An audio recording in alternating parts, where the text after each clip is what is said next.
বিধি। বাবা যেটা হয়ে গেছে সেটা নিয়ে আর ভেবে কি লাভ? আজ বন্যি ওকে এ বাড়িতে ফিরিয়ে এনেছে। ওর মনে, বাড়ির সবার মনে জায়গা করে নিয়েছে।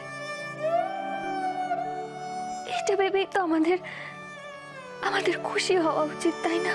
না, কারণ মিথ্যে সবসময় মিথ্যেই থাকে অহনা। মিথ্যের ওপর ভর করে কোনো সম্পর্ক গড়ে উঠতে পারে না। কিন্তু বাবা, যে মিথ্যে একটা নতুন সম্পর্কের সূচনা করে,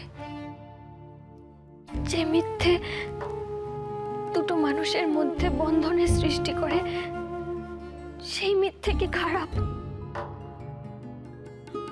সেই মিথ্যে কি অন্যায়? বাবা, আপনি আমায় সব সময় জিজ্ঞেস করেন যে আমি এসব কেন করছি, কিসের জন্য করছি। বাবা, আমি ওই সরল নিষ্পাপ শিশুটার কথা ভেবে এসব করছি, যে কিনা জানি না কি মিথ্যে কি অন্যায়। তাকে এই কঠিন বাস্তবের মধ্যে আনার কি দরকার? একটা ঝকঝকে ভবিষ্যৎ আমাদেরই তো তার কাছে এনে দিতে হবে। কোন রকম অশান্তির আঁচ তার উপর পড়ুক, এটা আমি চাই না। এটা তার প্রাপ্য নয় বাবা। বাবা, আমি চাই এই বাড়ির সবাই বন্যিকে আপন করে নিক,